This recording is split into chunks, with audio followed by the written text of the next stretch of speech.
Hello, my dear friends, operator Starsky here. It's such a pleasure. Am I peaking? I hope not so much. I mean, the sound. Anyways, I'm so happy to see you, my friends. It's been a while. Today we have several updates. First one comes from Yuri Ushakov, who today, and as you probably know, Yuri Ushakov is Putin's representatives on the peace talks. He said that Russia will not accept the ceasefire that doesn't take into account the very reasons the war started. So apparently Russians are rejecting the ceasefire. Who could have thought? What a surprise. Oh my God. Are you surprised?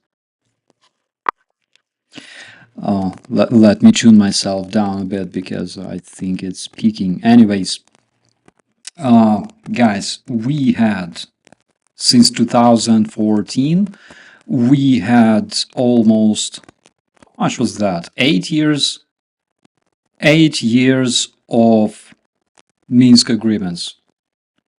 Numerous cases of signing ceasefires with Russians. And by the way, do you know when the biggest and most global ceasefire was signed with Russians before this full-scale invasion?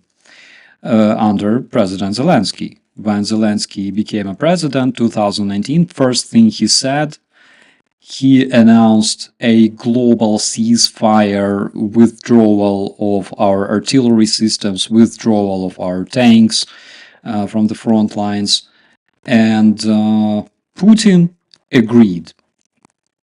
Since 2019, I personally lost two friends in 2019, two other guys later, before the full-scale invasion.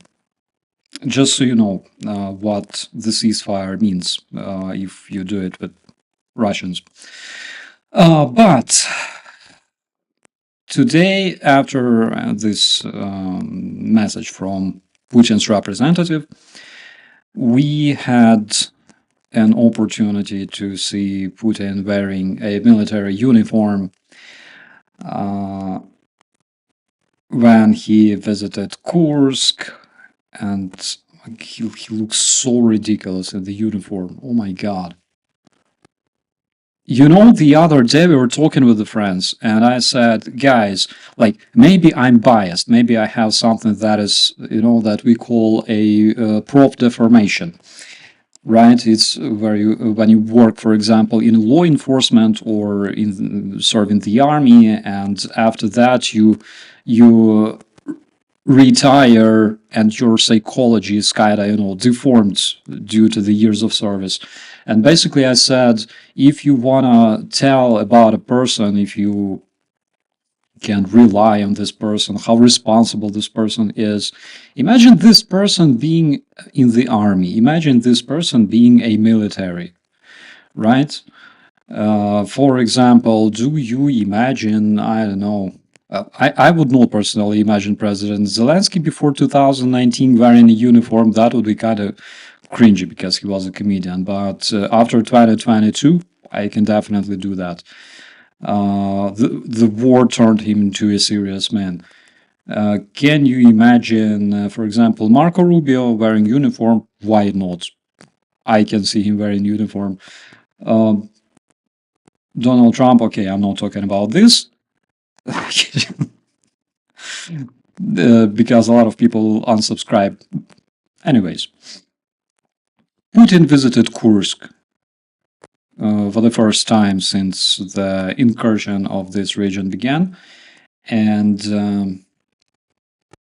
then he spoke with Lukashenko in Belarus. Lukashenko basically said that if United States and Russia sign energy deal, then European Union is effed, right? He said a lot of things, but we don't care what Lukashenko says because he's a crazy person.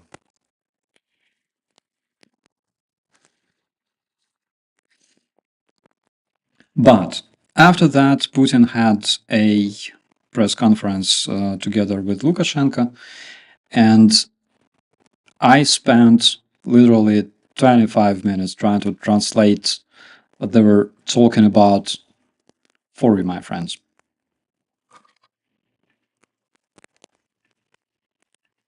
Мы согласны с предложениями прекратить боевые действия, но исходим из того, что это прекращение должно быть таким, которое привело бы к долгосрочному миру.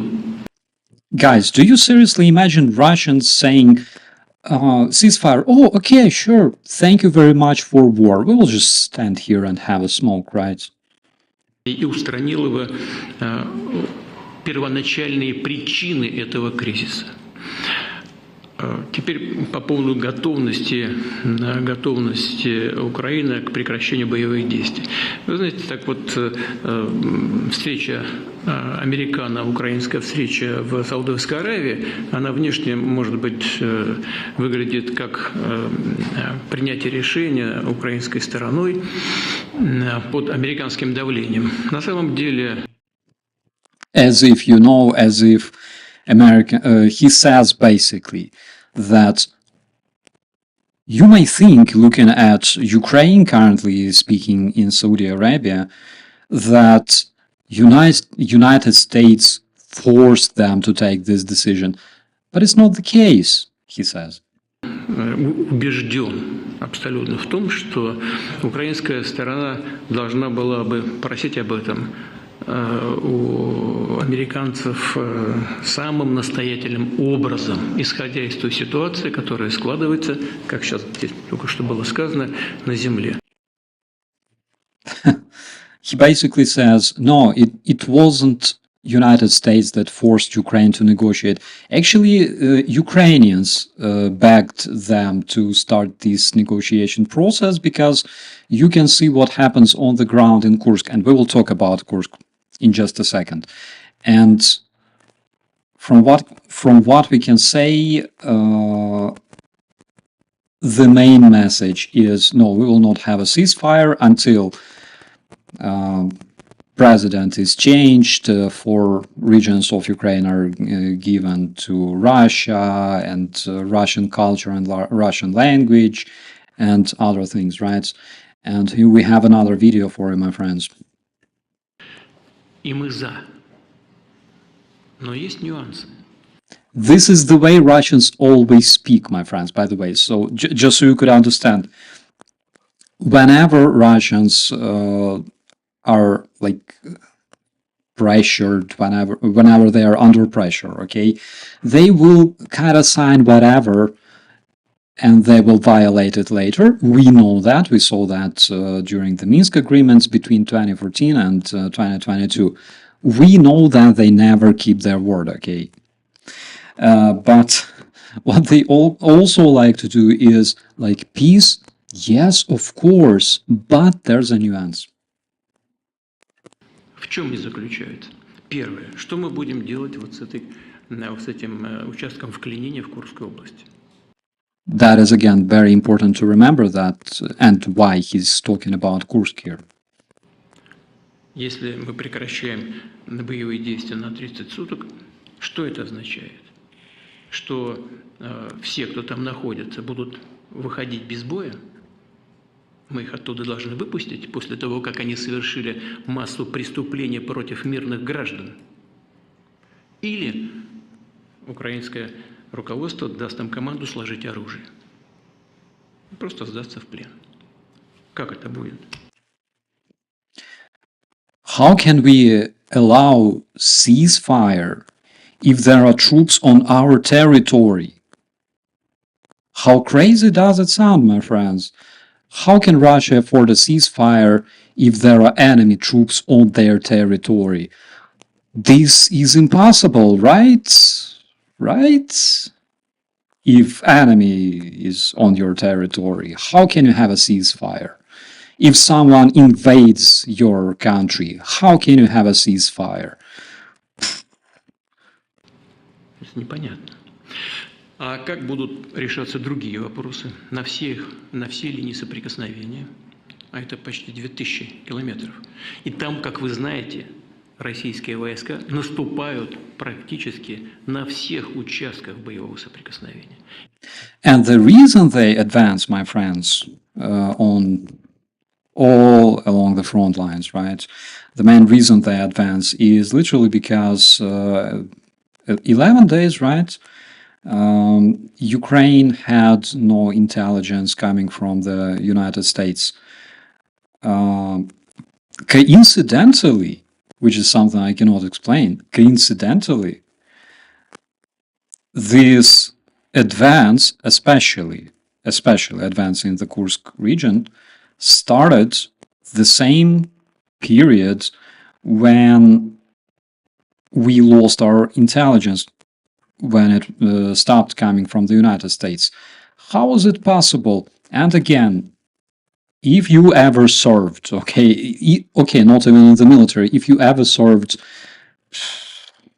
as a states worker, right, states employee, you know that any operation, anything, especially military operation, requires time for preparation, time to prepare logistics, time to prepare your personnel, your vehicles, your weapon stockpile, which means that it was planned way before.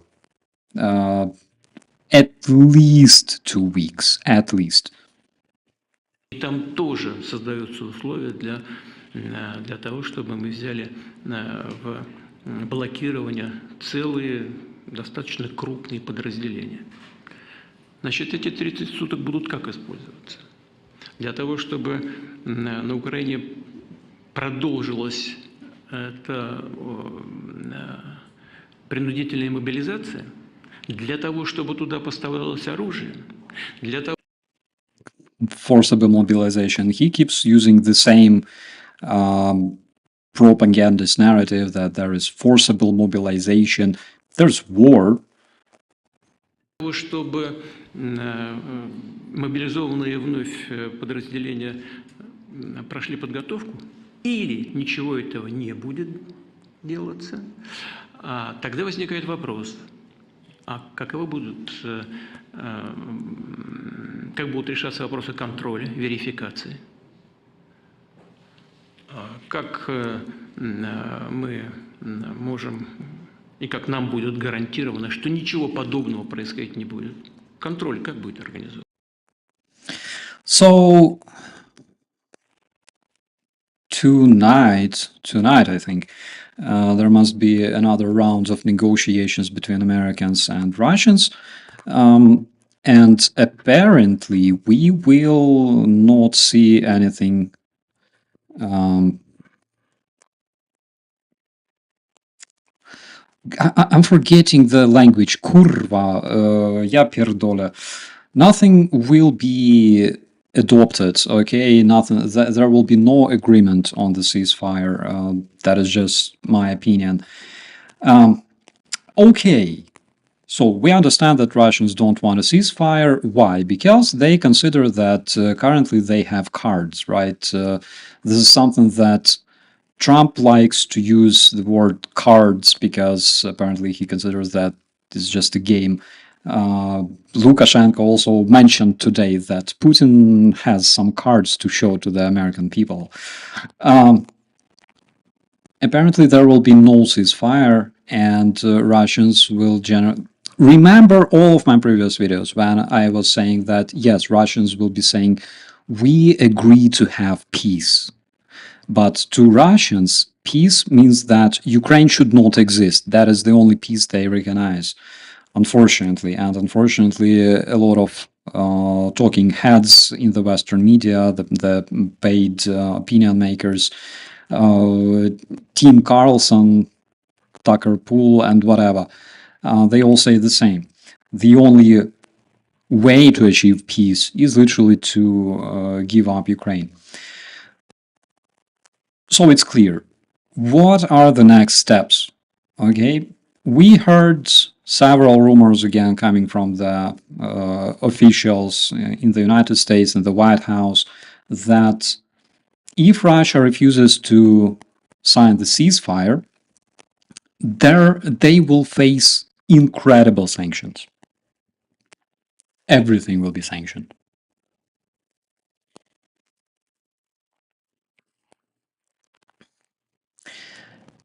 Unless these sanctions will also mean something like food import to Russia, they will not work. Okay, because only the complete economical isolation of Russia will work eventually. But will it happen? I don't know. On the other hand, some may say, well, then Trump will just continue supplying Ukraine with weaponry because the defense aid to Ukraine has been restored and Ukraine still keeps receiving the weaponry, right? So the problem here, my friends, is that, and this is important to remember, Ukraine keeps receiving roughly 10%, 10 remaining percent of what was left to be delivered to Ukraine from the weaponry that was approved as a defense aid to Ukraine by the previous administration. So currently it remains 155 millimeter shells, missiles for ATACMS, I'm sorry, Patriot missiles, etc. Remains of this aid is being delivered to Ukraine at this very moment.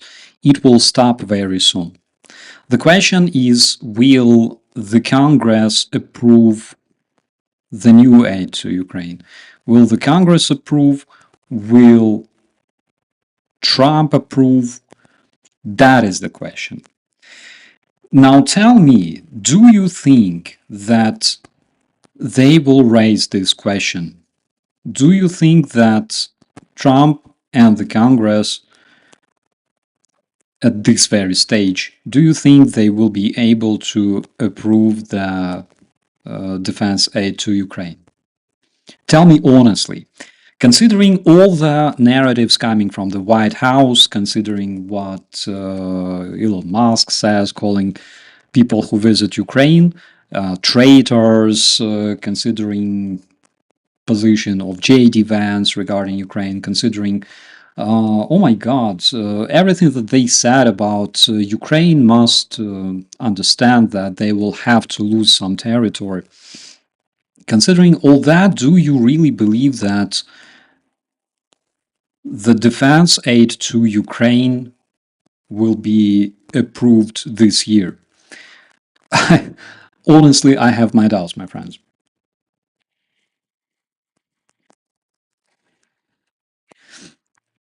Unfortunately, I believe that not this year. The biggest goal for current administration in the United States was the ceasefire itself. Whatever happens next doesn't matter. However, Marco Rubio kind of understands that it's very important what happens next. But anyways, what we can see now is that even the ceasefire is not possible itself, literally because Russians don't need it.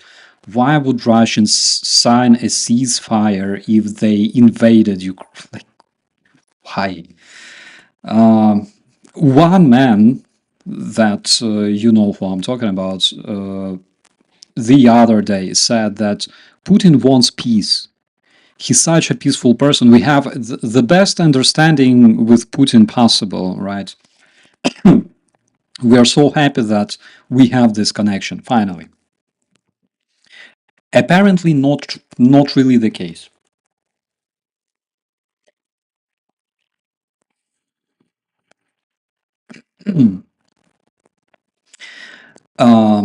Another thing, Putin mentioned Kursk,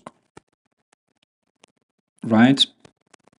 Currently, we know that as soon as the intelligence stopped coming to Ukraine from the United States, we know that Russians launched massive counteroffensive. There are Russian troops already on the territory of Suja itself.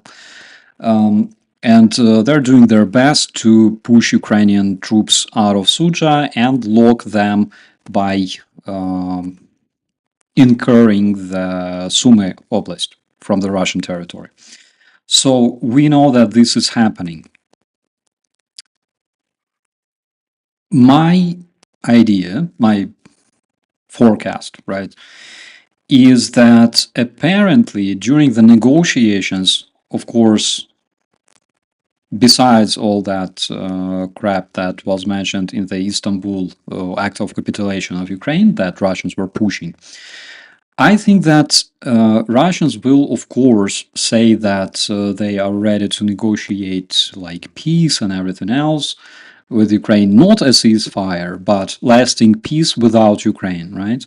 And of course, one of the demands will be removing Ukrainian troops from the territory of Kursk. Again, Putin mentioned this several times in his video. He talks about it, and he talks about it because it worries him, right? So he wants those troops to be removed. Apparently, this will be one of the demands spoken to the American side, and something tells me that Ukraine will be forced to comply to those demands. Apparently, again, if I'm wrong, I will be happy to say I'm sorry if Ukraine is saved and the borders are restored and Russia capitulates. I will become the biggest Trumpist ever. Quote me on that. But realistically, what I see, and considering all the narratives, and considering the fact that Witkov basically called the Russian Istanbul act of capitulation of Ukraine the guidepost for the American side, considering all that, I believe that Ukraine will be forced to comply with those demands. So first, it's removing President Zelensky, violation of Ukrainian constitution, which means the elections during the war time, removing of Ukrainian troops from Kursk region and things like that, and eventually Ukraine will also be pushed to give up its territories, or at least they will try to push Ukraine, to force Ukraine, right? They will try. Of course, they can try. Because again, we already see that current administration doesn't want to see Ukraine in NATO. Previous administrations and all other partners, generally, they also didn't really want to see Ukraine in NATO, which is the reason why Ukraine was invaded on the first place, because there is no better guarantee, a security guarantee for Ukraine than the NATO membership. But at least all those previous administrations and our partners, at least they were saying like, not today, not tomorrow, okay, maybe in like 10 years, we will see. Don't rush, keep working, okay, everything will be fine. In like several years, not today. As we say in the National Guard, it's either tomorrow or after a week. This administration is completely, again, I'm losing words. They don't agree to see Ukraine in NATO. They don't want Ukraine in NATO ever in the future, right? That is their mission, not to let Ukraine into NATO, not let Ukraine become a NATO member. So this one, okay, we already know that the White House already agreed on this Russian demand. What other Russian demands they will agree on, we will see. But something tells me that nothing good will be coming from the White House over the next week. So a little summary, because there in the commentaries, one of our viewers asked me to make like summaries for my streams, because some people understandably don't want to watch like 2-hour stream searching for summaries. Summary number one, Trump's attempt of the ceasefire failed because the strategy didn't exist. A strategy to push Ukraine to the ceasefire. Well, okay, you can cut the military aid, you can cut the intelligence, you can, I don't know, introduce some kind of tariffs, whatever.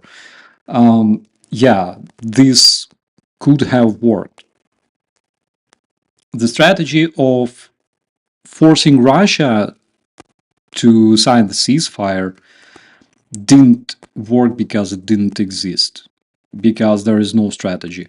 The only strategy that could work and that could take some time, though, is literally giving Ukraine everything we wanted. Everything we need to protect ourselves, tomahawks on our territory, things like that. That would work, of course. And eventually NATO membership to make sure that Ukraine is never invaded in the future. That would definitely work. But I don't really see if there is any other possibility to force Putin to negotiate a ceasefire, to sign a ceasefire. Guys, unlike current administration in the United States, Putin has strategy, right? Let's be honest here. Putin has strategy. And Putin's strategy includes raising kids in the military camp and indoctrinating them and spending years to raise them as future Russian invaders, building more camps for kids, things like that, searching for mercenaries abroad, conducting an informational warfare in Europe. And again, this takes time. This takes months and years to brainwash people in countries like, for example, United States. It took quite some years to brainwash people there, fortunately or unfortunately. Fortunately for Russians, but that's the fact. In European Union, that will take a bit longer time because there's a lot of different countries in the European Union. There are different target audiences that require different approach. So it will take more time, and after several years, we can see this like happening, giving some kind of harvest, right, for Russians. Far left, far right movements, and yada yada, quit NATO, quit European unions, things like that. We will see that. But again, this is part of Putin's strategy and it works. And Putin is not going to change his strategy literally because he's offered a ceasefire. What's the point? What's the reason? What's the purpose? I have no idea.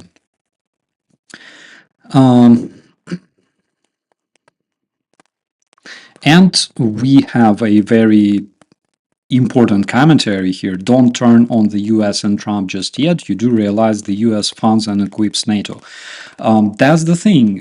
That's something very, very important to remember. And again, this is something extremely concerning for European armies because generally speaking, US provides all other European NATO countries armed with systems like HIMARS, with Patriots and yada yada. US provides them with ammunition. They provide them with GMLRS, with ATACMS for HIMARS systems, with missiles for Patriot systems and things like that. So generally speaking, that is an issue. An issue because we can see, judging from the recent tariff wars between Trump and European Union that are starting, we can see that Trump is not really friendly towards Europe. How friendly is Trump towards NATO? That's a different question. All right. Do you think USA is going to be tougher on Putin? I don't really see that happening, seriously. I don't really think that United States will be tougher on Putin. How? Again, increasing sanctions may work if those sanctions involve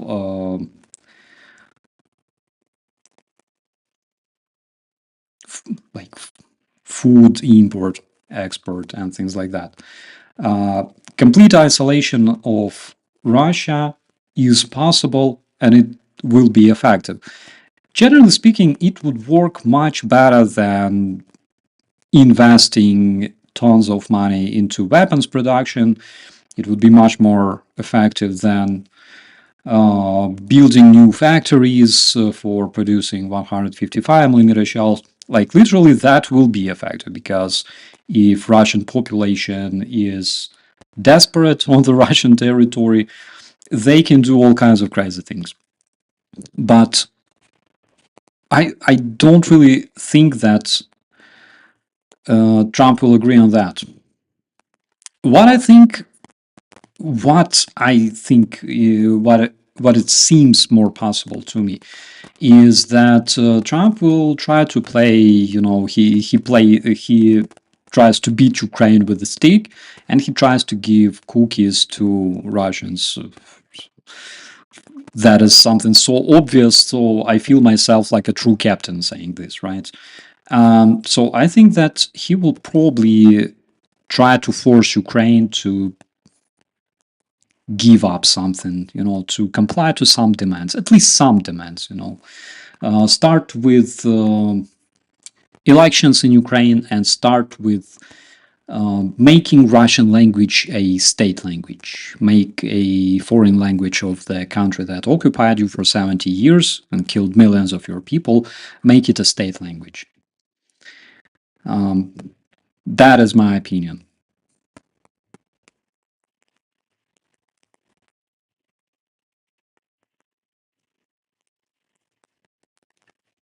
Where can I get a T-shirt like Zelensky with that clean Ukrainian logo? My friend, there are so many of them available at this very moment. You can Google T-shirt with Trident. It's there. There's a lot of them. I know that a lot of Ukrainian companies trade them. In Europe, for example, in the United States, definitely there are some companies that you can buy them. On Etsy, there's 100 different stores where you can also buy them. The other day, where were we? Was it Bonn? I think it was Bonn. No, it was Hamburg. So the other, I tried a hamburger in Hamburg. It was cool. So we went to this big mall and there was a store saying Ukrainian clothes. And I'm like, holy shit, let's go. We gotta go there. So I took my lady, we went there, and there were some like dresses and stuff like that, starting around 200 euro. We were running away from there. it was embarrassing.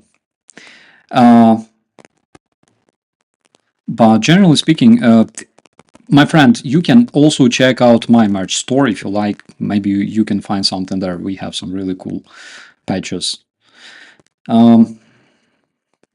I bought a nice steel keychain from steel made in Russia, recycled by Ukraine. Supposedly it's from a Russian armored vehicle. I think it was, because generally speaking, there's so much Russian scrap currently in Ukraine, so we can provide keychains for like the whole galaxy right now.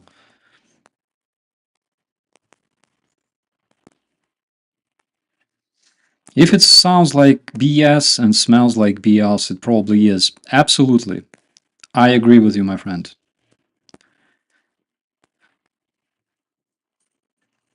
Most Amazon products cheap and not high quality. In addition to this, most Amazon products, you simply don't receive them. I tried to receive several things on Amazon and I failed because they literally would not deliver. Um,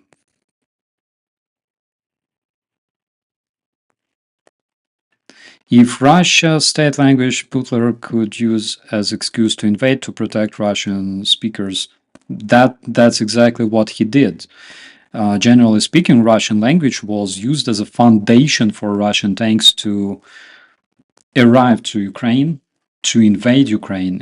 It was their biggest excuse. I have no idea.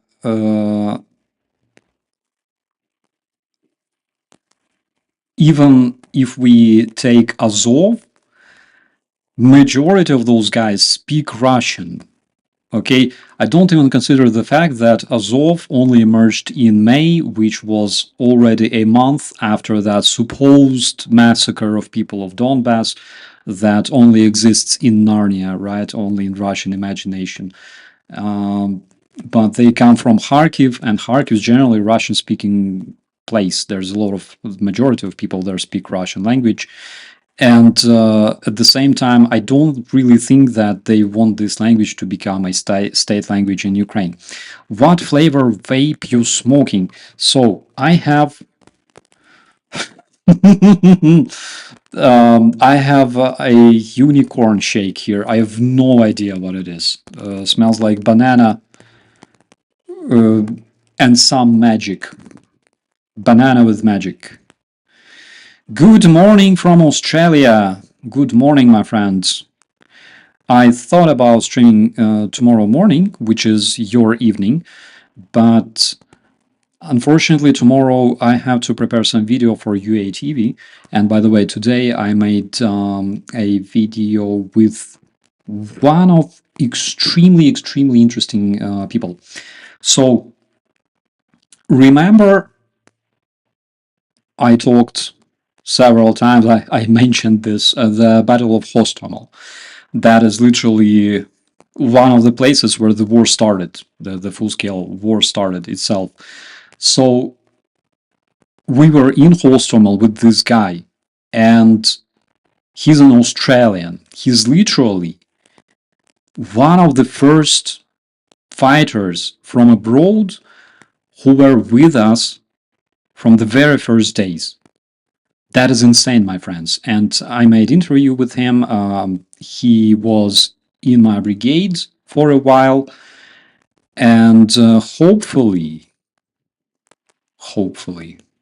this will be published either tonight or tomorrow, or maybe on Saturday. We'll see.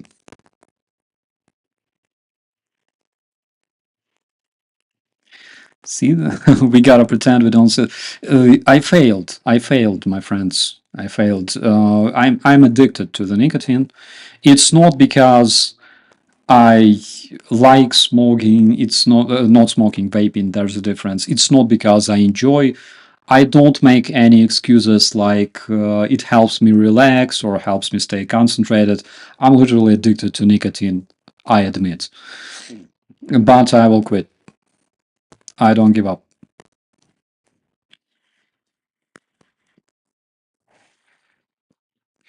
I would sorry, I would never surrender to dictator. And generally speaking, my friends, not a single sane person would ever. Especially freedom-loving people like Kiwi, right? Thoughts on Nate Vance? It was actually extremely interesting to me because, you know, this moment when Vice President of United States literally says, meh, Ukraine must give up some territory, you know, whatever. And literally his cousin is a war hero who fights there. Guys, can you imagine this? That the dude is opposing the military aid to Ukraine while his cousin is fighting there using American weaponry. How freaking crazy is that?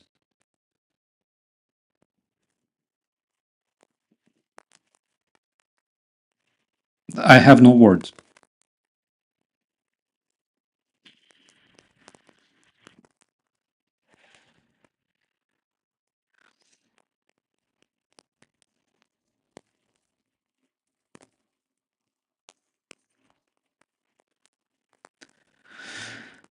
There are already strong free trade contracts between Europe and Canada to increase them massively, and Trump's trade war is history. Guys, there's another thing. Canada provides United States with almost 60% oil import, right? And 9 or 10% of gas import. 1/10 of American gas comes from Canada, actually. I like when I think about it, when I think about a ruler of a country that is so closely tied in terms of international trade, in terms of international partnership, and he literally starts like disrupting everything. I can see this person wearing like a KGB uniform, I swear. I really do, because you don't do that if you really care for your country. You don't do that if you understand the global situation. If you have a vision, right? You don't do that. Um, it's so embarrassing, guys.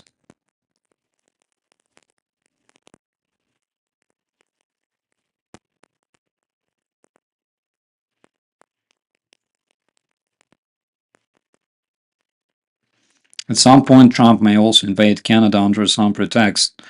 The other day, we talked about it with Ali, actually. And considering what happened in Donbass, for example, or in Crimea, I can see that happening. Like we already played this scenario when there's a bunch of guys emerge wearing some specific uniforms and saying like we are native Canadians and we want to be part of the United States. How would Trump react on that? It's not happening right now, but in Ukraine we saw it happening with our own eyes. Okay, so we know how it works.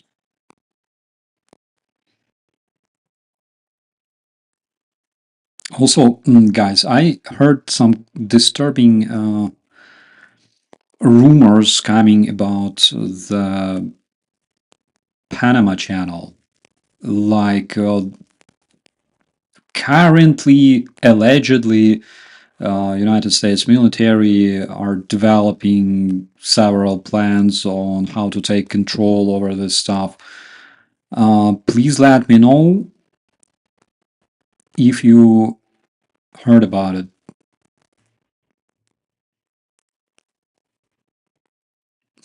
Trump meant that Greenland voted to stay Greenland. How is it possible? Why? Why did the native people of Greenland want to stay in Greenland? Why?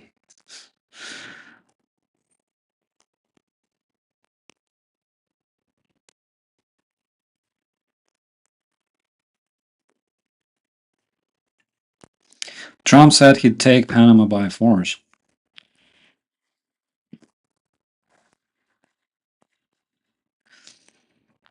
That's disturbing, my friends.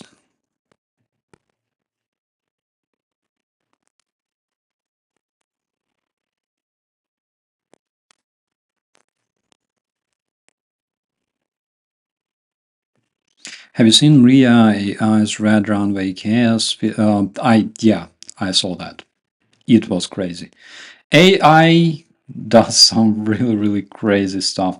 Hello, my friend. Hello to Norway. And we know that Norway, by the way, increased its military aid, financial military aid to Ukraine more than twice, actually.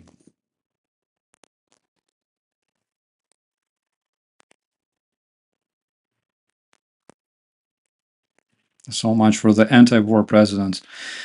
Uh,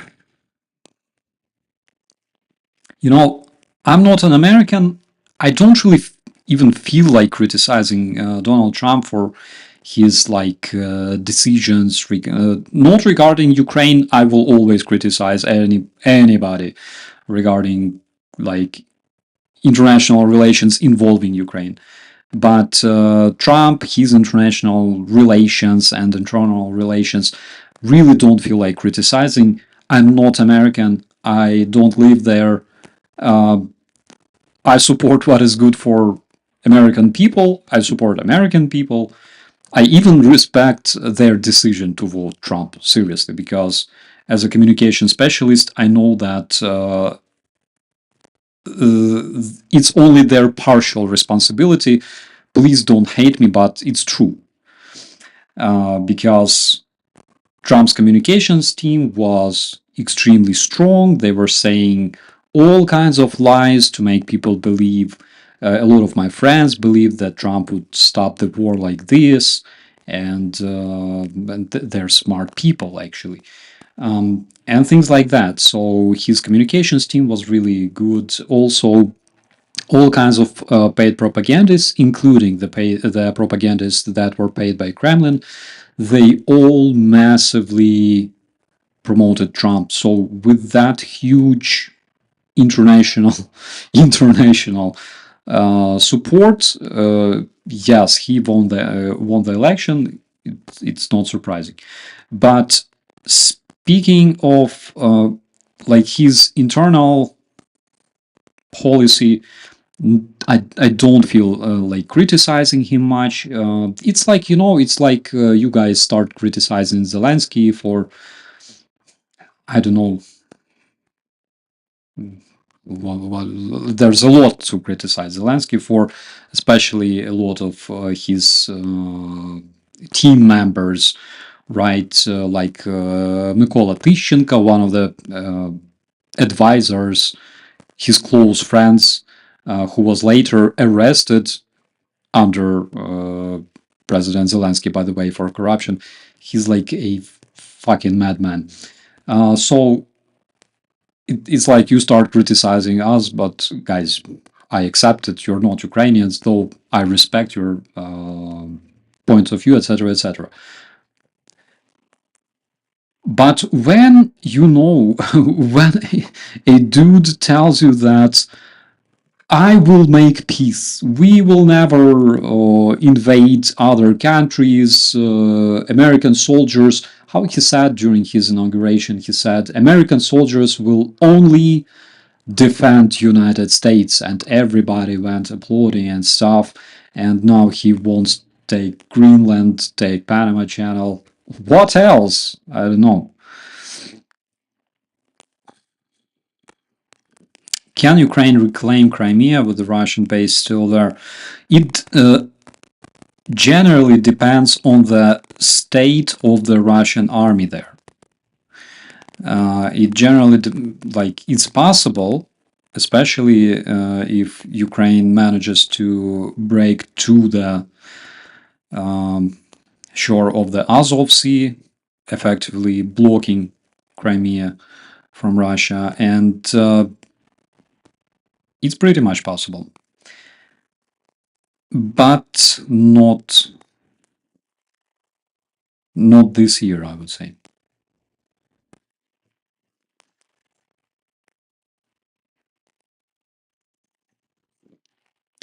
Who would have thought that Russia, who started the war, doesn't want peace? Exactly, my friend. How come?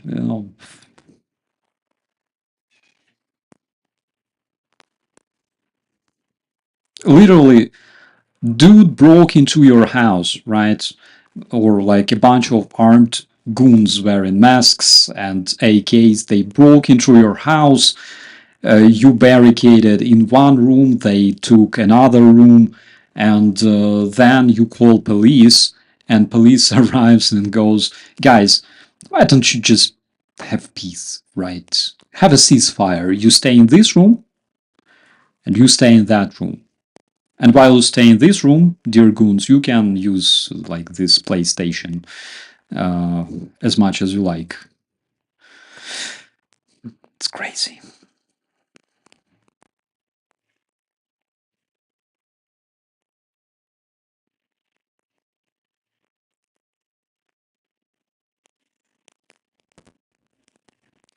Little green man. Oh, so April, May. Yeah, I think around April you will see all kinds of Russians celebrating the annexation of Crimea.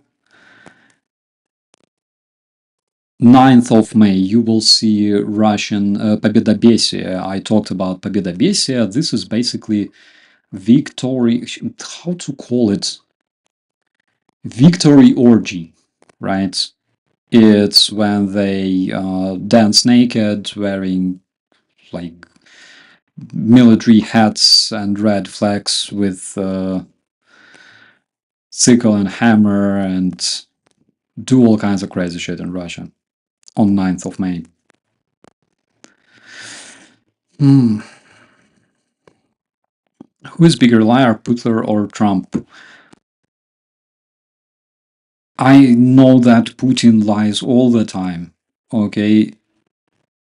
And I know that Trump lies a lot in his social media, in his interviews. He lies a lot. So, in case of competition, I don't really know who would win this one. Really.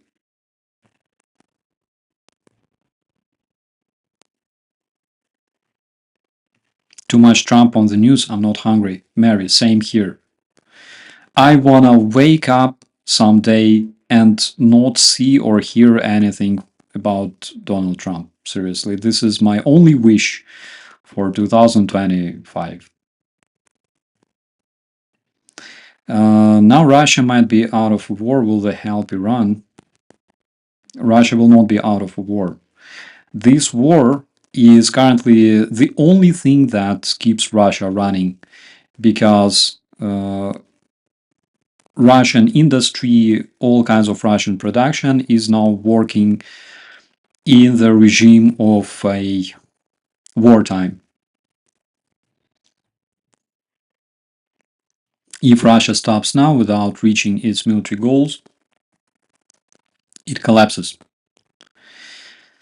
What country is the best friend of Ukraine now? Tomasz, that is a provocative question. I'm not gonna answer it. I'm sorry. I'm sorry. It's like, I don't know, it's like asking, whom do you like more, your mom or your dad? So I'm not gonna answer this one.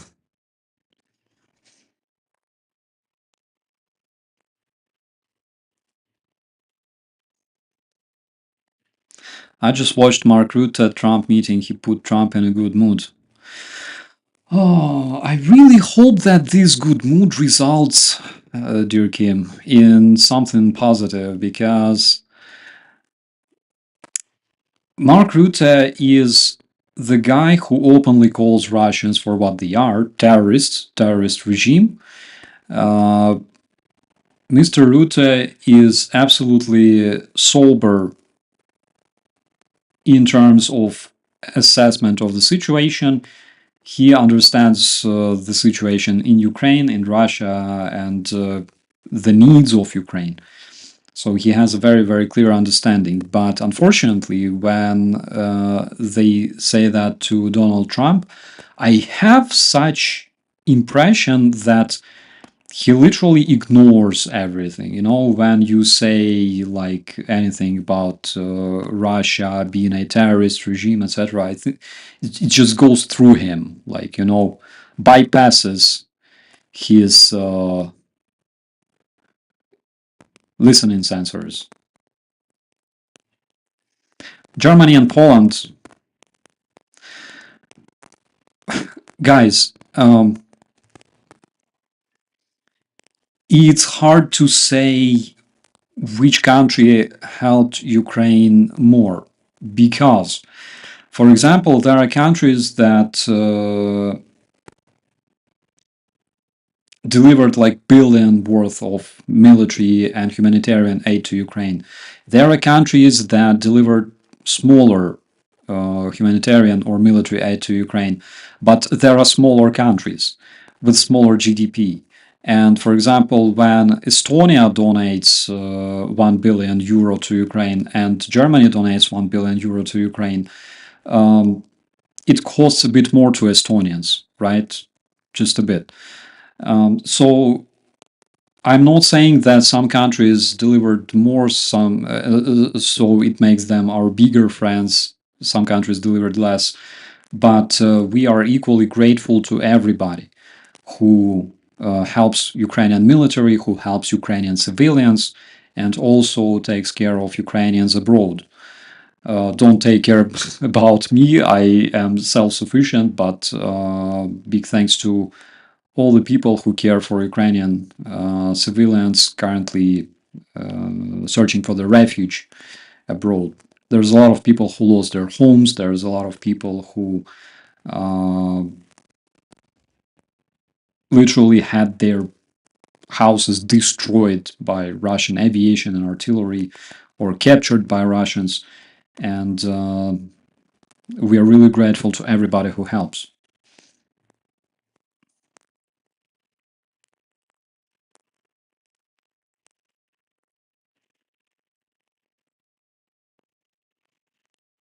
Ruta was playing on Trump's ego.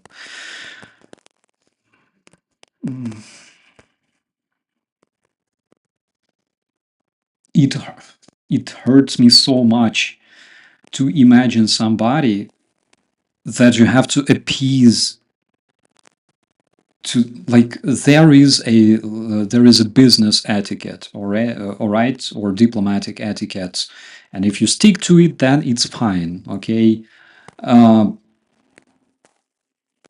But literally, like, crawling in front of somebody, that is just beyond me. I cannot accept it.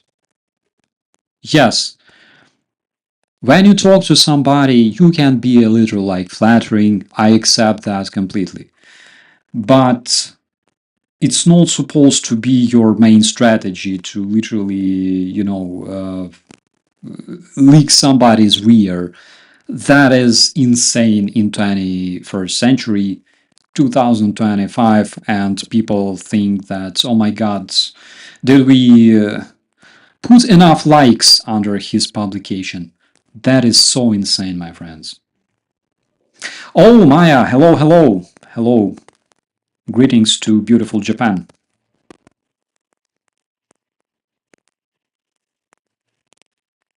I can't hear Trump's voice anymore. Yeah, Janice, same here. But friends, when you feel that, okay, where is where is my Thomas? You're killing me.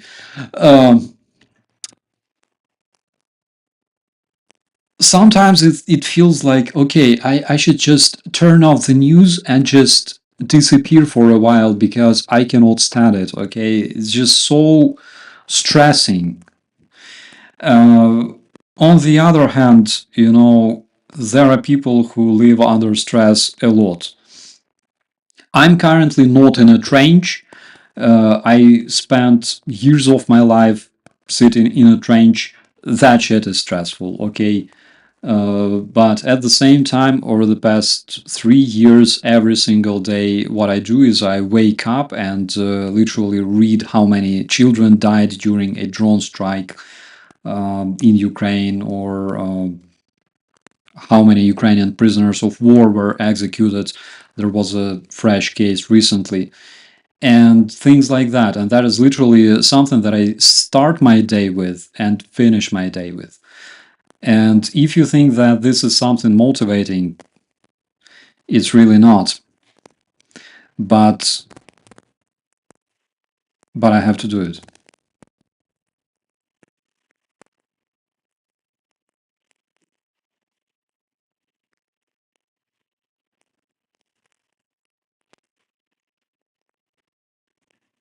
Zelensky should tell Trump to stick his mineral deal where the sun doesn't shine. Generally speaking, there is a possibility, and I talked about it back in 2024, I think. There is a possibility that Trump will be can buy raw minerals from Russia, actually, because Russia can literally give the US the opportunity to excavate those resources on the occupied territory of Ukraine.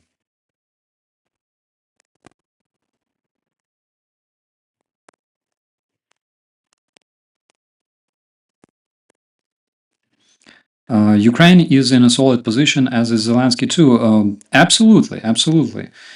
From the from the point of view of like reputation or image or international image, okay. Yeah, it was a good decision for Ukraine to offer 30-day ceasefire.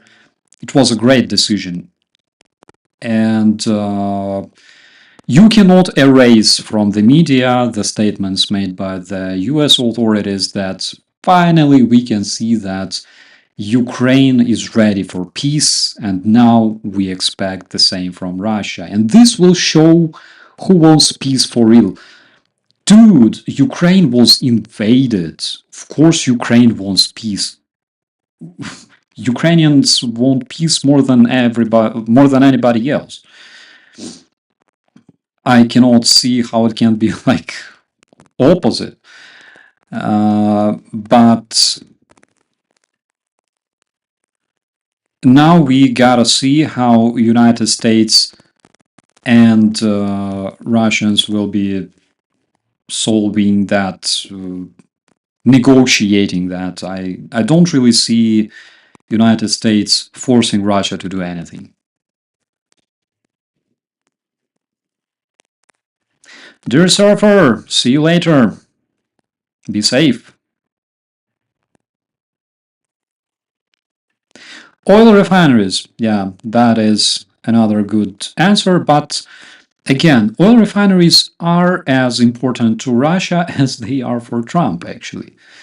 So I don't really see Trump approving Ukraine destroying all those oil refineries.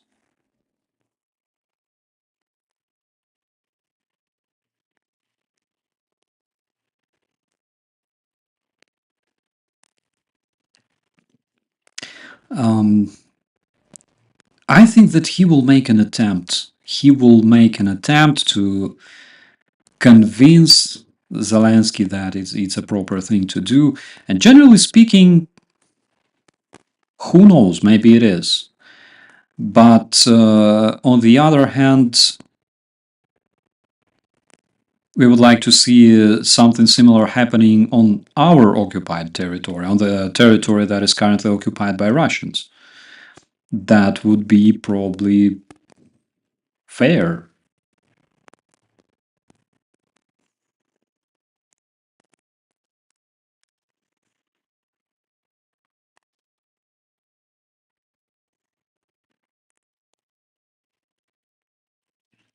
Did Putin reject or some other asshole?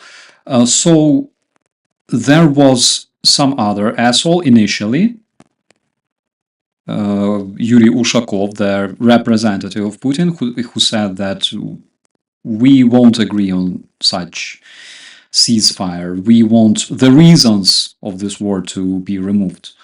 And the reason is basically Ukrainian independence. And later, Putin also said that, generally speaking, we agree, but there's a lot of nuances, right? Do you actually own a suit? I think I did somewhere in Kyiv. Maybe it still hangs there somewhere in a closet. Not here.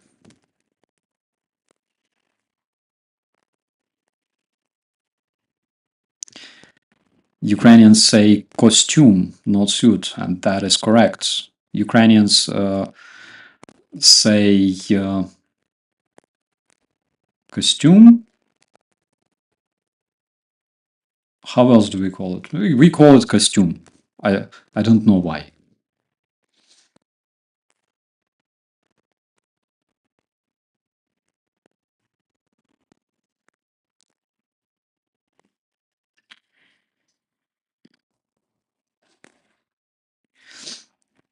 What is happening in Kursk right now? So at this point, we know that Russians concentrated approximately 50,000 troops, including North Koreans, and using the intelligence gap. It's when Ukraine didn't receive any intelligence from the United States for more than a week. The Russians launched a counteroffensive. So that is what we know. I think that most probably we will have to withdraw. Most probably. Most probably we will see that.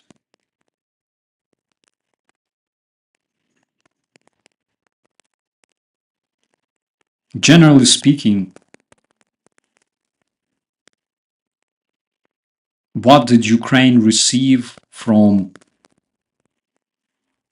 all this disgraceful communication with Trump starting like 3 weeks ago, right?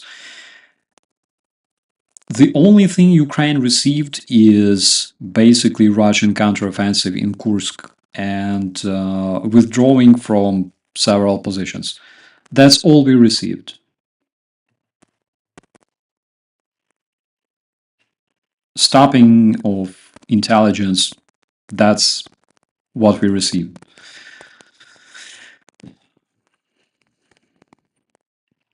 Was it a coincidence that there was no intelligence? You tell me, because you don't just concentrate 50,000 men and launch a counteroffensive and again provide all the logistics, etc., overnight. You need time to prepare it.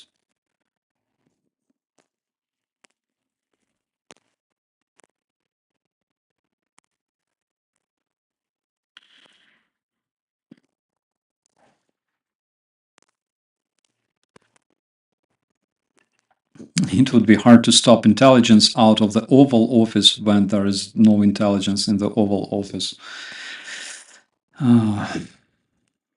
It depends on what kind of intelligence is being required, okay, by the receiving side.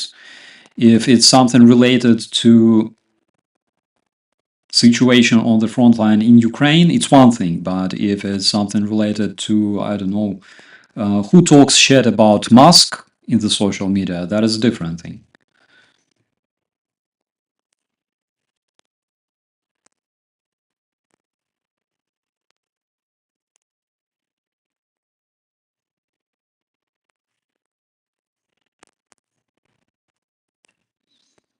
Trump planned this with Putin. I don't have evidence to blame Trump, right? I don't have evidence to accuse that Trump literally works with Putin. I just see a lot of coincidences. I see coincidence like changing Russian strategy in terms of airstrikes on Ukraine that we can see happening since Trump's inauguration. The military aid and the intelligence that was cut. around the time when Russians launched their counteroffensive, yeah, I can see those coincidences, and I don't believe in coincidences. Generally speaking, I don't believe I've heard anything supportive coming from Trump regarding Ukraine at all. Okay, I've heard all kinds of shit about Ukraine, about our president being a dictator, about uh, Ukraine being the most corrupt country in Europe, which is not true. Russia is, according to Transparency Org.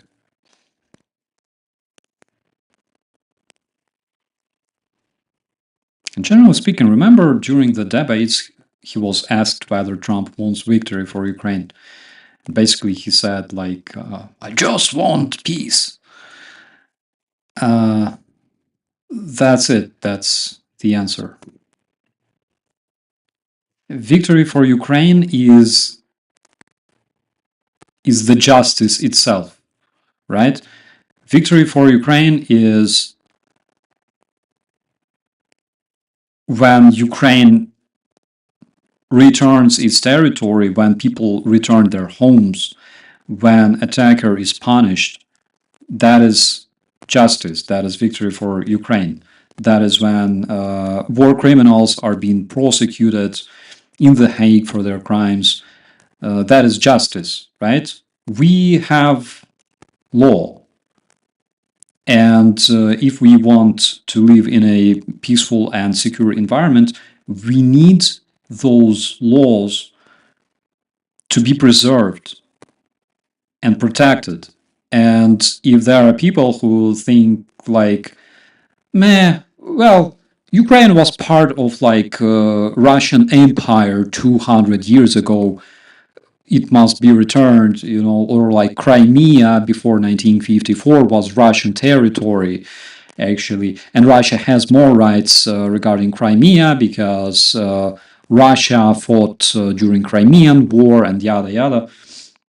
So I tell you this, there was no United Nations back then, and generally speaking, Russia emerged from Ukraine.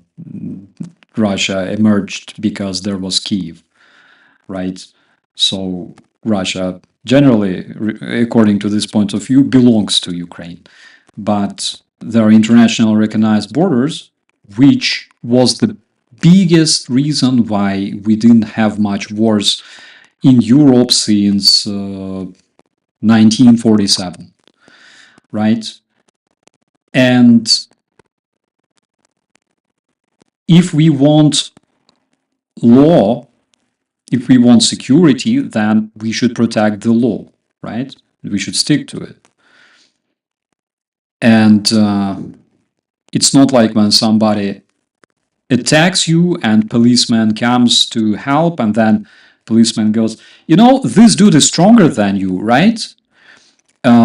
So just like give him your money and your key and let him rape your sister and everything will be fine. Like he's stronger than you in the end, right? You don't have cards, dude. You don't you don't live in the safe environment when you don't obey the law and when you don't expect others to obey the law.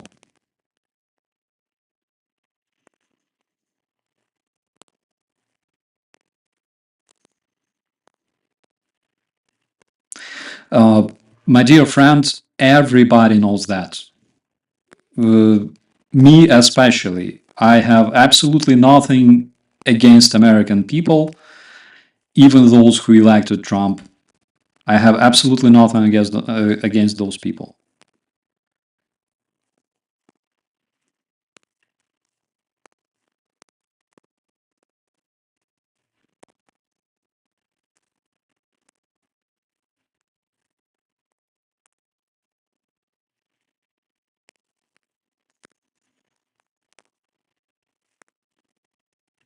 Obama was the first president to violate the Minsk agreements. Oh my God. How exactly did he violate the Minsk agreements? I would like to know that, considering that Minsk agreements were actually agreements between Ukraine and Russia.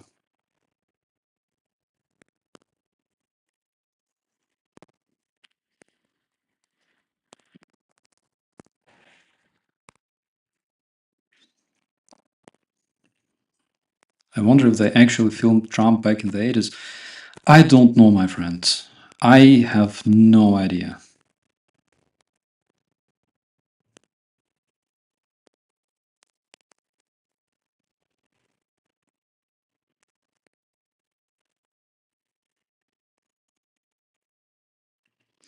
They voted for him knowing that he's in love with Putin. Back in 2010, I think, we unfortunately elected a pro-Russian dictator Yanukovych.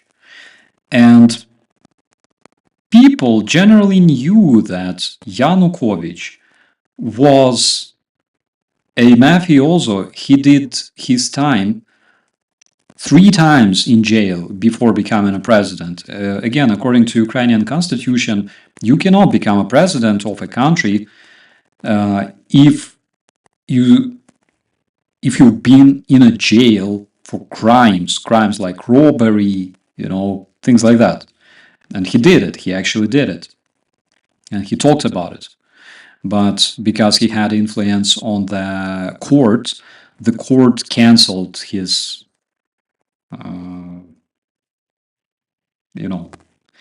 conviction. So they literally reset all the crimes that he did. And he became a president. I felt a disgrace. I felt a shame as a Ukrainian for this dude, for being a citizen of a country, a population of which elected him. And in the end, his election literally brought to the revolution of dignity and to the Russian invasion of Ukraine. That is a direct connection. Yushchenko, when he was a president, nothing like that would happen. Putin tried to kill him, actually. He tried to poison him. But Yanukovych was our personal disgrace. We elected him. How did it happen, right? But again, guys, we are talking about communications.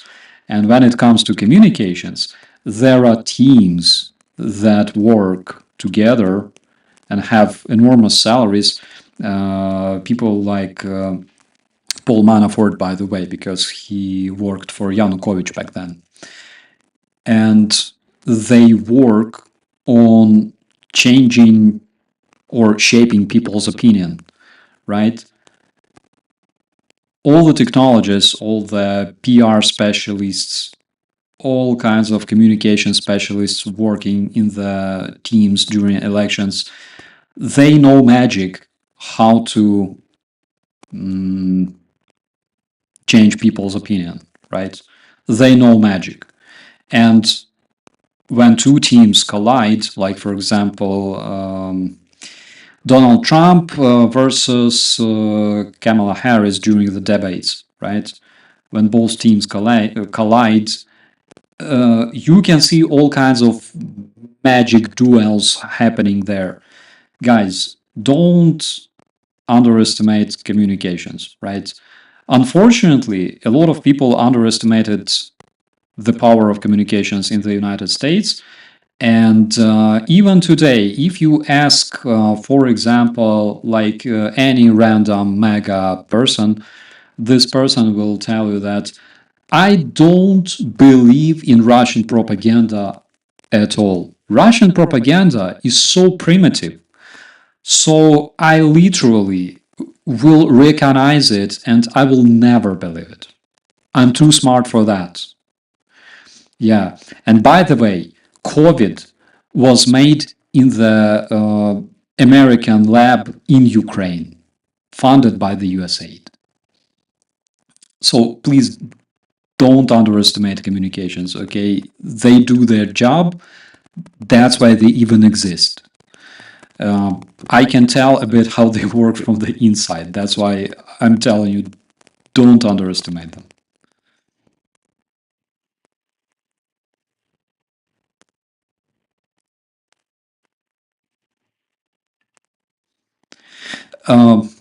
Dear Rosemary, I feel your pain.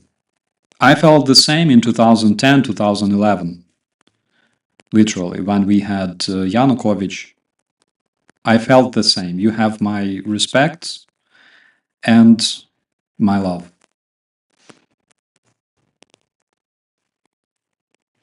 Did Ukrainian oligarchs run away or helped when Russia invaded? Generally speaking, a lot of them became collaborationists. For example, Medvedchuk. Putin is godfather to his daughter. Medvedchuk was Ukrainian oligarch, and he ran away because he was under home arrest. Home arrest.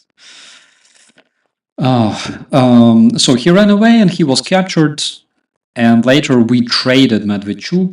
In return, we received some of our prisoners, but some other oligarchs literally helped, like Saldo and people like that in Kherson, for example, those regions.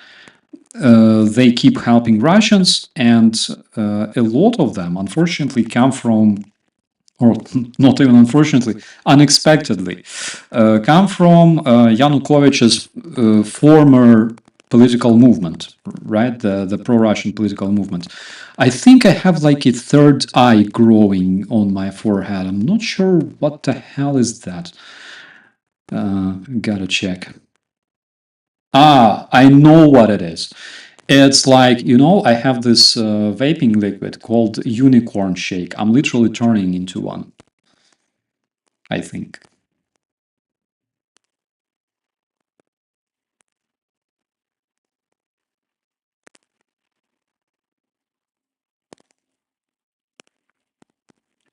We went over propaganda techniques. I walked away with mental indigestion. I feel your pain, my friend.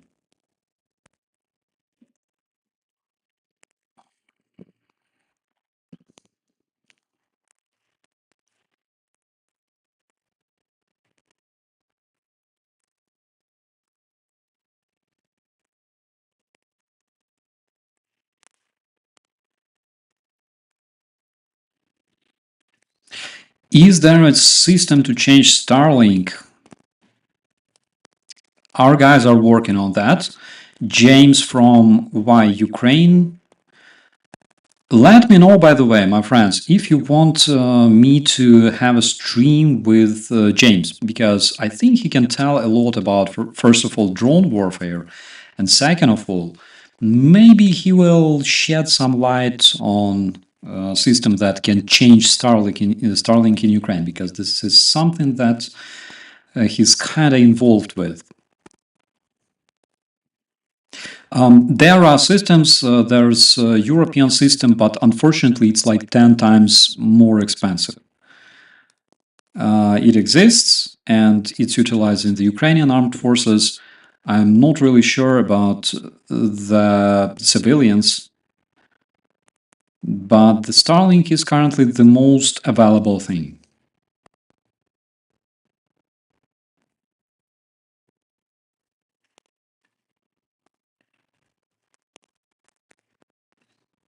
Have we discussed the echo? The echo? Which echo?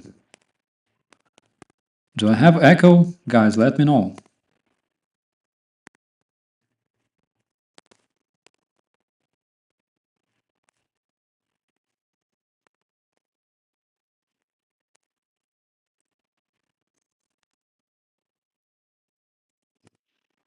Soon Erdogan will be protecting all Europe. Yeah, that is crazy, but again, on the other hand, Turkey has probably one of the biggest armies in NATO, and Turkey is a NATO member. So that would be a huge plus to Erdogan.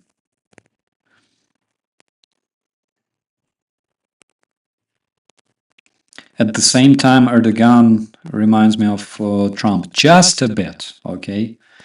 Because Erdogan is somebody who knows how to stretch, right? Who knows how to sit on both chairs at the same time. Like, he's so unpredictable. Here he trades with Russia, okay? There he shoots down Russian jet fighters. They're like, the hell is happening? Erdogan, oh my god. A little echo.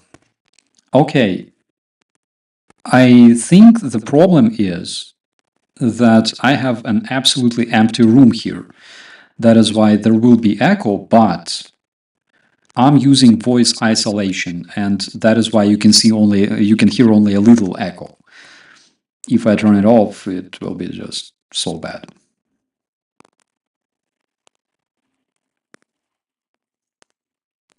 Should Ukraine adopt the euro as its currency?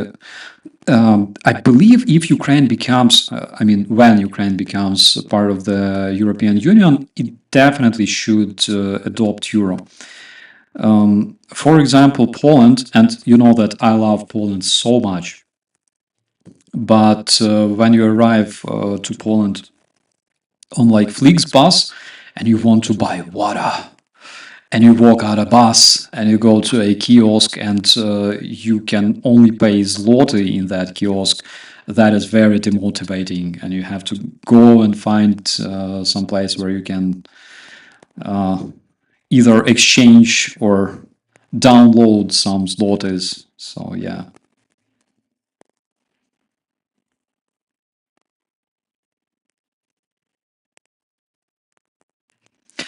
He has a fundraiser right now for replacement of Starlink.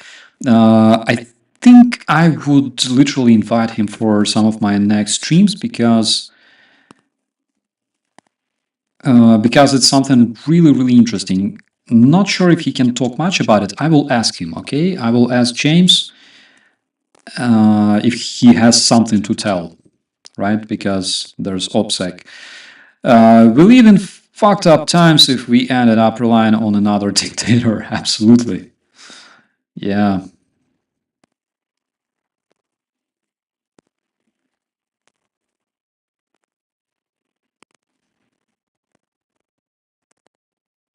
Microphone gain. I will improve it right now. Like this. Okay. Okay, I think now it must sound a bit better.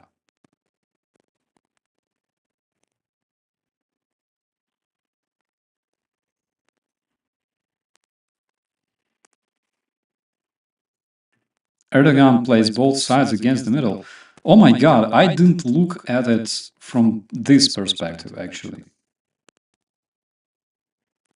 But he's a yeah, that's the word. He's a slippery guy. On the other hand, Erdogan doesn't let Russian ships cross the straits to and from the Black Sea. That is very important. Hello, hello from Dnipro. We had complete blackout today. Holy shit. There was some nasty, nasty strike. And again, we can see that Russians are escalating so much, specifically now during the ceasefire talks, and specifically after Ukraine stopped receiving the intelligence from the United States. Now it was kind of renewed, so we kind of receive it back, but again, I am not really sure if we receive what we need, okay? And also, I'm not really sure if Russians don't receive it on us.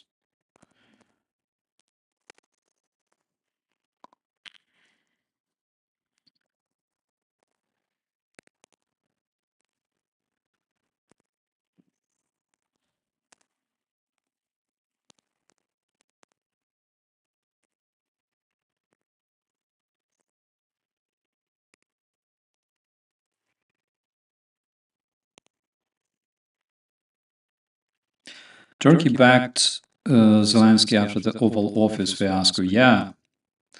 And generally speaking, remember the first negotiations with Russians that took place in Istanbul.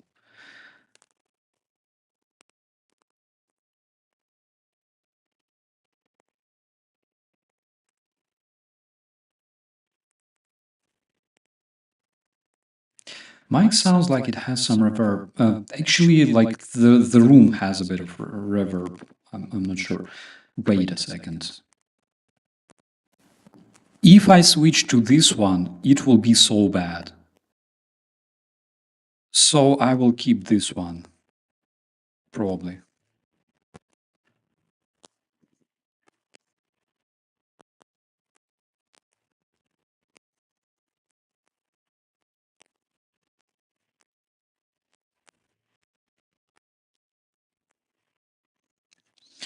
Do you think Ukraine can replace the American manpower if in NATO if the US decides to quit or be an outside member of NATO? I believe yes, I believe so as well, because Ukrainian army, generally speaking, adopted NATO standards. Ukrainian army is trained to operate NATO weaponry and stuff like that. And we were already doing it successfully in like 2016 when we had mutual military exercise in Lviv, not in the very Lviv, sorry, in Yavoriv. That is one of the biggest training grounds that we have in Ukraine, if not the biggest. And what is the essence of the NATO standards? Why do they even exist? What kind of magic kung fu is NATO standards?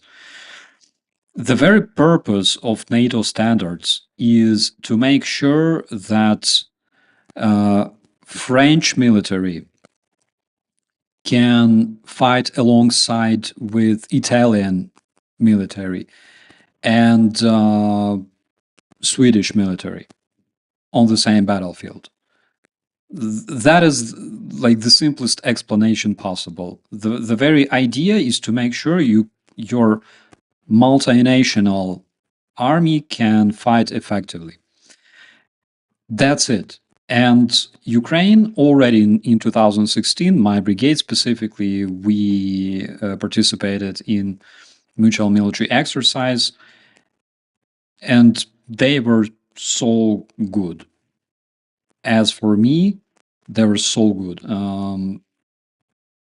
My brigade was the first brigade of the National Guard, actually, that participated in such exercise. And after that, my brigade was invited, I believe, every single year. We passed 2017, but 2018, 2019, we were there all the time. So we can do that. We literally worked in the same brigade. Our battalion tactical group was in the same brigade that was commanded, I think, by either Romanian or Moldavian officer. And we had multinational group there, so it was good. It was good. It was fine. We could easily communicate and work using the same protocols as our colleagues from other armies. It was great. What else can I say?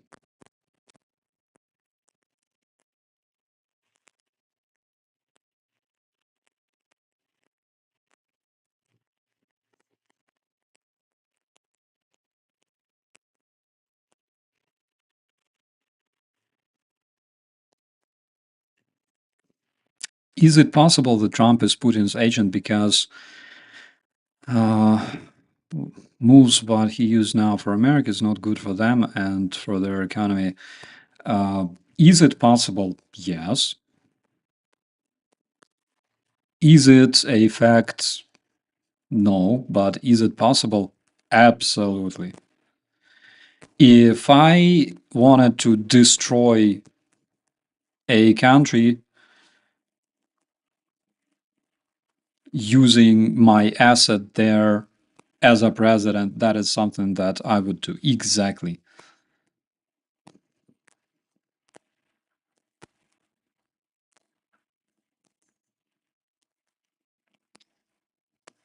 One thing that literally destroys the patriots is when you start bullshitting them that actually Putin works for the US state administration.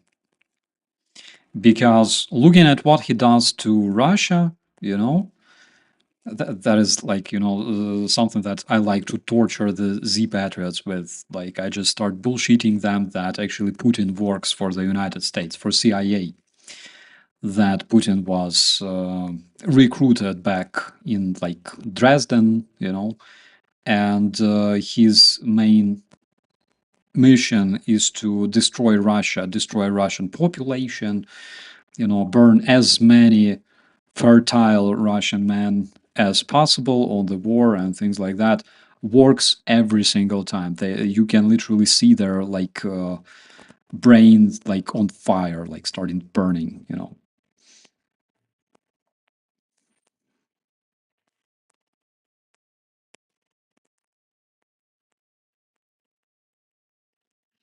Give yourself a big hug from me. Thank you so much, bro. Bro fist.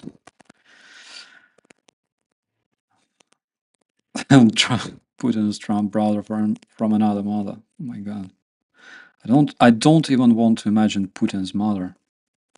Is it possible that in the Helsinki talks before the behind doors, Trump and Putin made already the decision over the fate of Ukraine?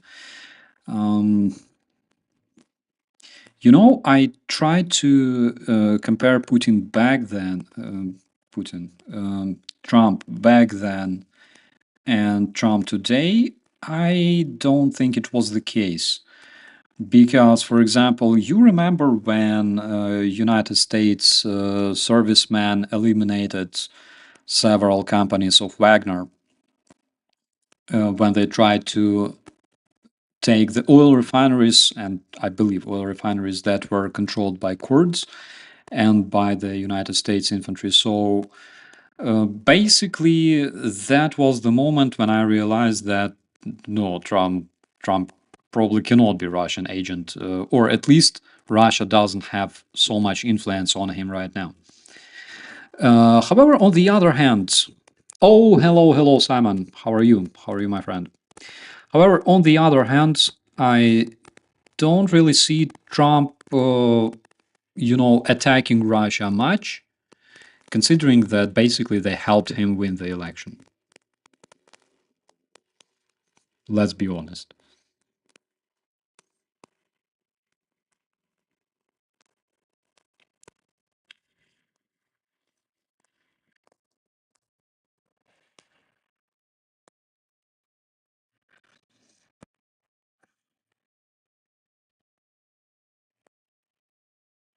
I'm pretty sure it was Victoria Nuland who recruited Putler way back in 2021. Yeah, maybe. Maybe her. Uh, maybe George Soros. I have no idea. Could be George Soros.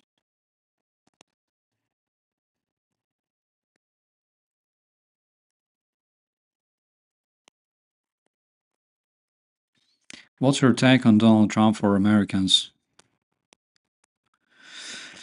Oh, what's my take on Donald Trump for Americans? I can tell you about our take on Donald Trump for Ukrainians. That's a different thing.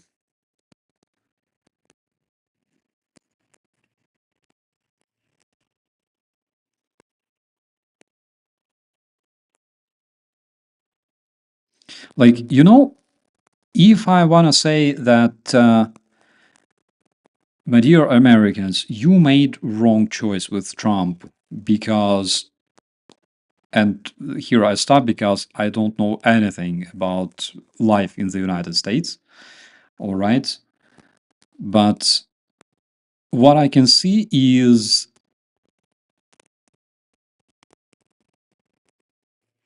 some kind of crazy decisions to combat like transgenders, capture Greenland. What? Panama Channel, buy Greenland. Jesus Christ. What did you have for lunch today, my dear friends? Oh my God. Can I share? No, I can't because my phone is over there. So, I made a proper Thai rice. I made a proper Thai rice with fried salmon, with grilled salmon, actually. And I made a fuckload of Thai rice. Huge, like, big pot of rice. And it took us like 2 days to finish it.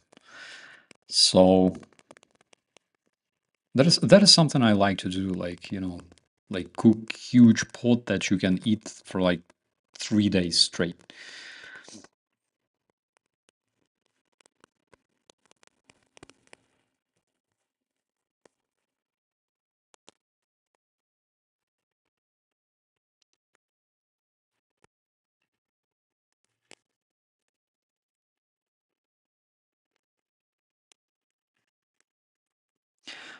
David, I feel your pain. I felt literally like that in 2010, 2011. Absolutely. I feel your pain, bro. Finally, food talk. Yeah, Alexander, actually, I know how it feels as well because my lady, she's fasting. Muslims are fasting nowadays, and I literally, because I have to eat. If I don't have lunch, I will die. I will not survive until evening. So I feel guilty when I go to like kitchen and and start eating, knowing that she cannot do that. That is why I do it secretly. I literally go to like bathroom. I close the door and I eat in the darkness, like in 2016.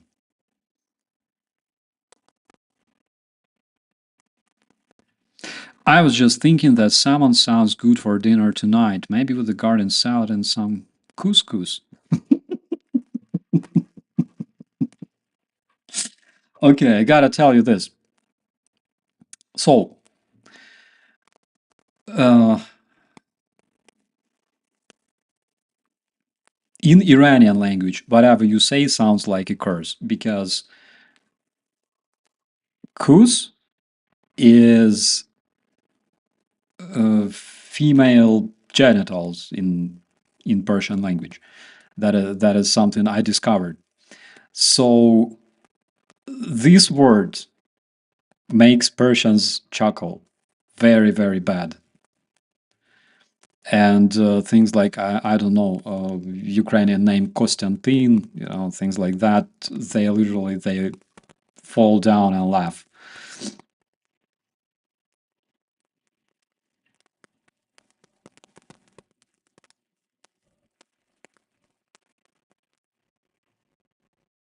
Don't crap where you eat and don't eat where you crap. I don't crap in the bathtub. I eat in the bathtub, but I don't cry. I don't crap there. Farsi, Duncan.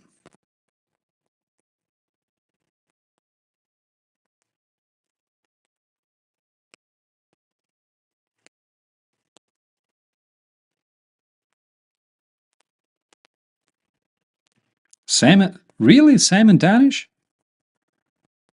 Oh my god. That's interesting.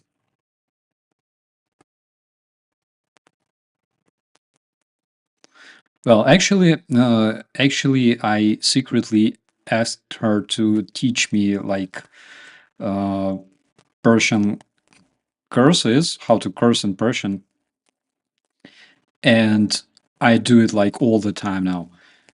And it makes her embarrassed because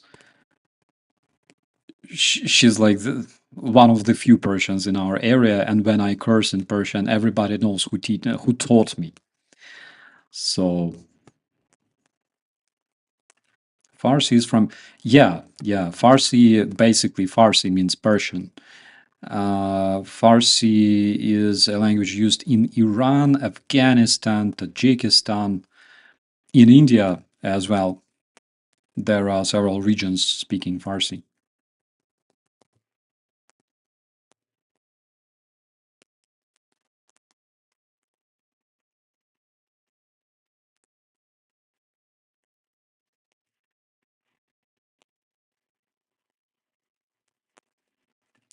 Do you still keep up your training with the National Guard, or are you a full-time communications guy? I'm a full-time communications guy right now. I'm a journalist at UATV now.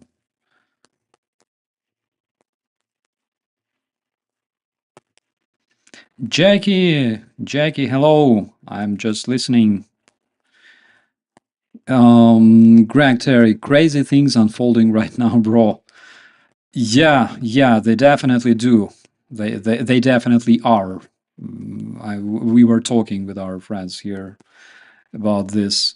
This is insane. Please let me know your opinion. What shall we expect in the upcoming days, my friend? Because my opinion is that Trump will now understand that there is no way to force Russia to sign the ceasefire, and basically they will just start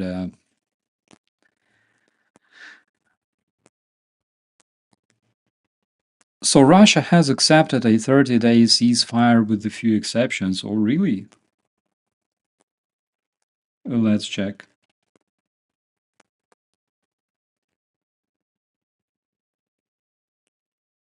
Okay, for example, this one.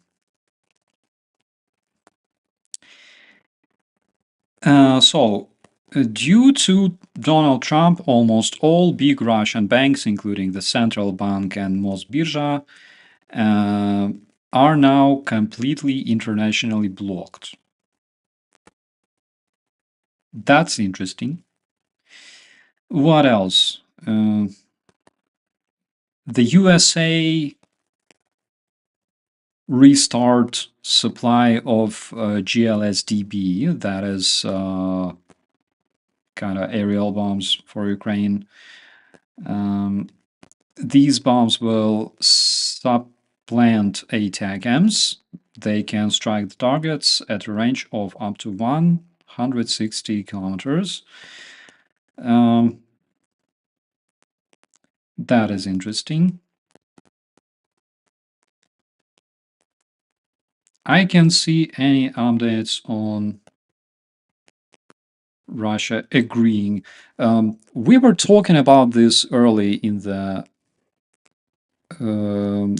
stream, that Putin says we kind of agree, but I completely agree with you. Ukraine played this perfectly. We are already seeing the fruit of that. Let's pop a live together this week. Absolutely, my friend. Let's do that. Let's talk about it.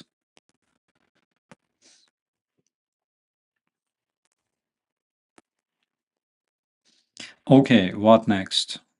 You know, I'm trying to check.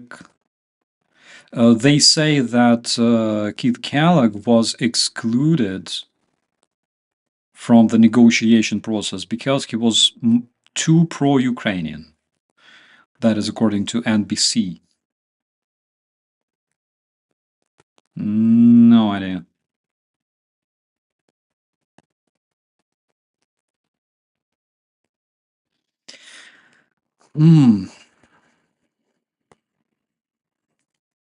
Okay, let me check this one.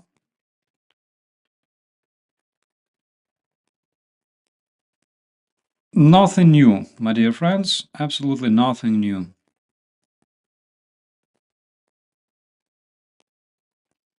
We have a message from Trump who says he knows how to force Putin to sign the ceasefire, but they're still working on that. Literally no updates. Yeah, Kellogg was asked to leave the table. Actually, I'm not surprised. If Kellogg was a pro-Russian, I cannot swear because I have pastor in the chat, but if he was a Russian fan, then he would remain in that negotiation group, I think.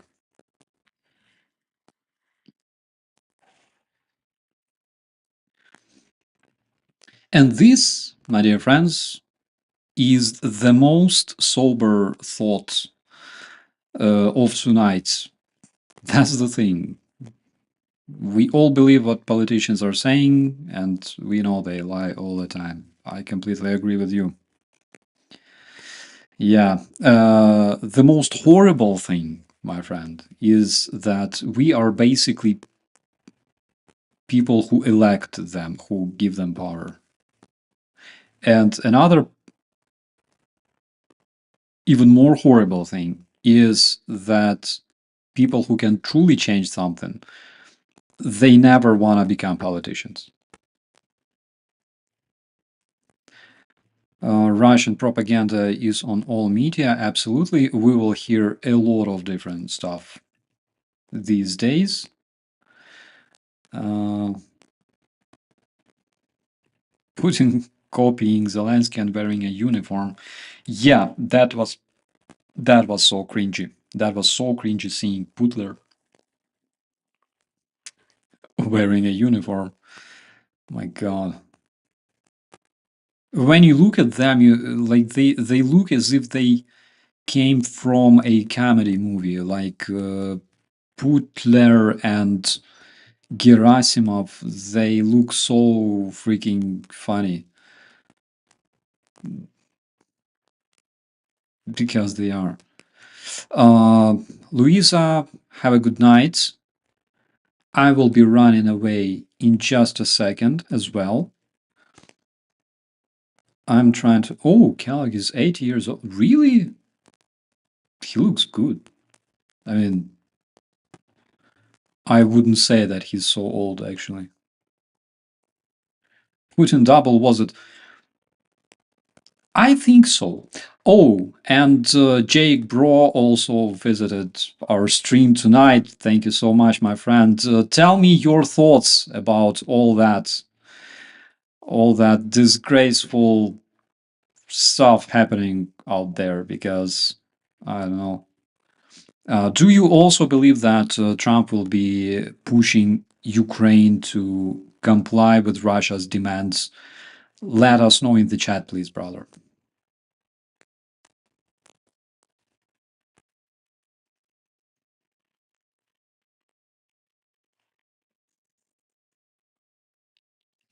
I said from the start that Kellogg was an empty suit. I kind of had a bit of trust in Kellogg, but what he was saying was so controversial. Not a clear statement, no clear position, nothing like that. And that is an evidence that is literally, yeah, my God, you're reading my mind, my friend. That is the evidence that they have no plan and no communication strategy whatsoever.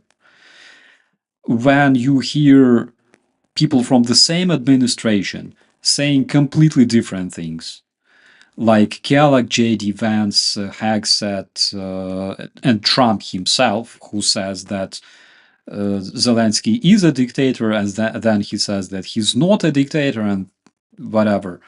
It means that basically they have absolutely no strategy whatsoever.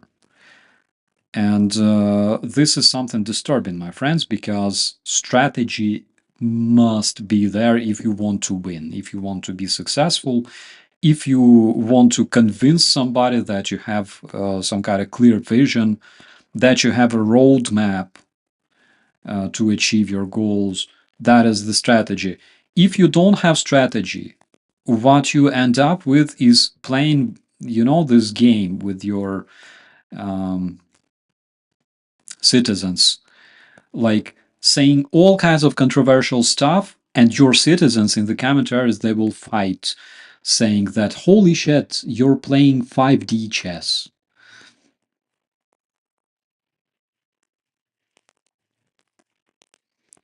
Dear Jake, my family here says that your channel is awesome, and I can confirm that.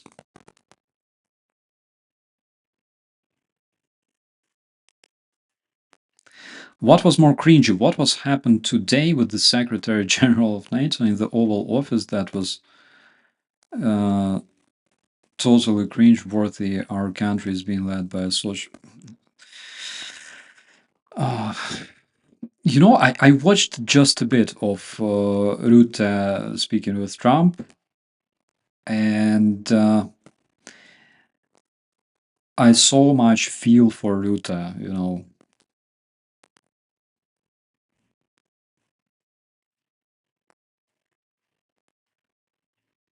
It's like, how can you communicate with this person being a chief of, like, general secretary of NATO? I have no idea. I cannot imagine myself being him, and I don't envy this person. Best thing for the world is the best thing for the world is for the Senate to not pass a funding bill and shut down the government. If it benefits the US, I will be rooting for this, but I don't know much, unfortunately, about the US. That is why I'm not criticizing it much.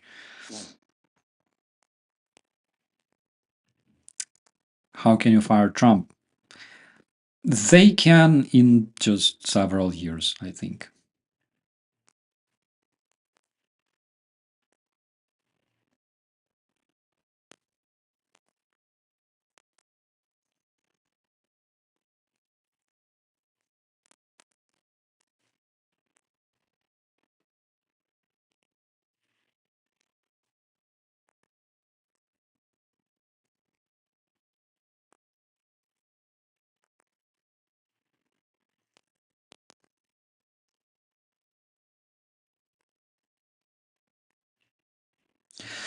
All right, my dear friends,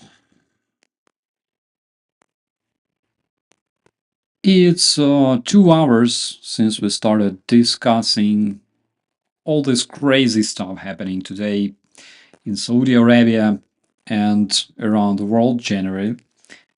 Generally, I think it's a good time to call it a day.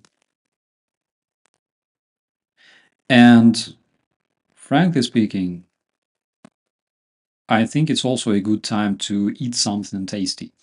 My dear friends, reward yourself just a bit, because with all the stress, and we live in the environment full of stress, we have to reward ourselves with something yummy from time to time. Press like if you agree with me. If you don't, press like anyways. My dear friends, we'll see you a bit later. Don't think that I will be streaming tomorrow morning, but tomorrow around this time, I will be happy to see you. So let's keep in touch, be safe, and thank you so much for supporting Ukraine, because this is the proper thing to do. Bye bye.